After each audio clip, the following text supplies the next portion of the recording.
Anyway, kind of part three. The stuff I upload, you know, if it's not the professional, I just simply delete them or click it to private. Um, did all of Oatman want to get out of the first camp of captivity? You better believe she did. That was one hellish place up there, except during certain times, like after rain when the water flows down. There's no spring up above that sends waters down into what she called the gurgling spring. That's only after rain. They were up in a living hell. The Western Yavapai that did the massacre and took them were the worst of the worst.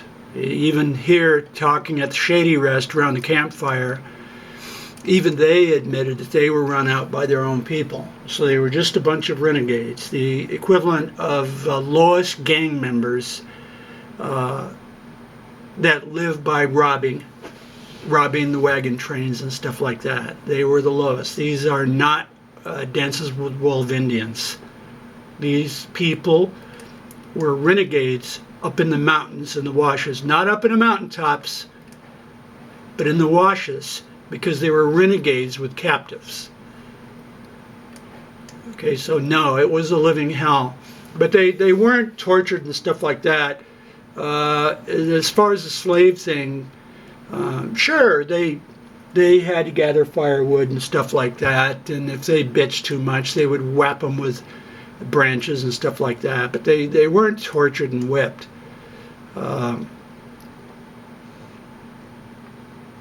So that's a critical thing. That's a critical thing, that they were accepted into the tribe, and a huge thing among captives, 60% of females chose not to go back.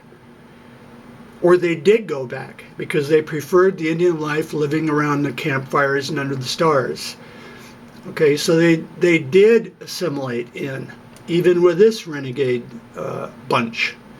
They did blend in with them. And one thing that Indians would ask captives, and there were thousands of captives taken over, you know, a couple hundred years, but the one thing they would pressure them with is, well, do you not like us? Do you want to escape? And so Olive wouldn't say, you know, most of the captives didn't. Most of the captives didn't. Some, I don't remember the names right now, but some of them did consider every minute a living hell. And that is because they didn't blend in with the tribe, and they were considered, well, you don't like us? You're not happy? You're not happy here with us? Then you could get eaten for dinner, which did happen.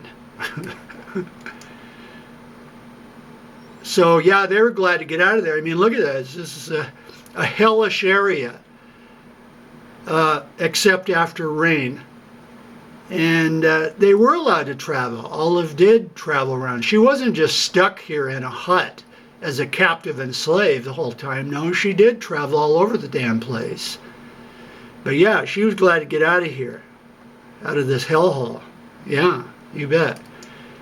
However, when they bargained them away, and the Yavapai didn't want to give them up because white captives were considered, you know, a great prize, and they were intelligent, and they talked around the campfire about religion and stuff like that. They were a great prize. They were a great prize. But when they did go to the Mojave Valley, as soon as they walked down and saw the Mojave Valley, that ended it. No, we're Indians, so we don't ever want to go back. But no, they were glad to get out of this hellhole. And that's just what it was. A bunch of your classic renegades that would go rob, loot, and kill, and then go up into these obscure areas. They were not over with the normal ones, the normal Yavapai over here. No, they'd been run out. They'd been run out. They were gang members, the worst of the worst gang members.